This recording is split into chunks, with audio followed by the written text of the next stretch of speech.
அன்னதானம் செய்கிறதுங்க ஒரு பெரிய நல்ல விஷயங்க. இப்போ பெரிய நல்ல விஷயம் இதுனா அன்னதானம் பண்ணுறது. இந்த அன்னதானம் யாருக்கு பண்ணுறது?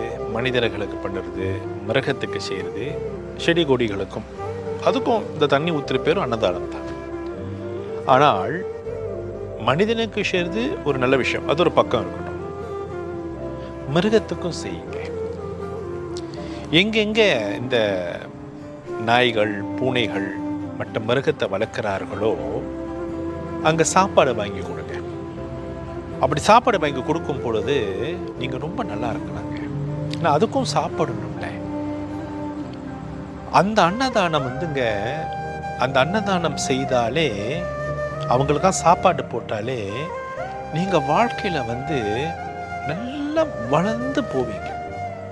இப்போலாம் பாருங்கள், நிறைய தோஷங்கள் இருக்குது, சமய ரீதியாக தோஷங்கள் இருக்குது, சாபங்கள் இருக்குது, கிரக கோளாறுகள் இருக்கெல்லாம் சொல்லுறார்கள்.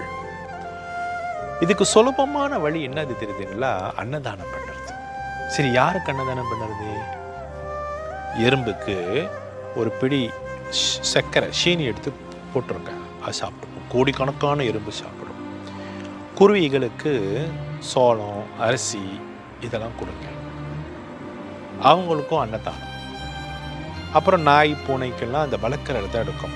நீங்கள் எதாவது நாய் பூனை பார்த்துலன்னு அந்த சமைச்சு இல்லைன்னா அந்த சாப்பாடு வாங்கி அதுங்களுக்கு போடுங்க.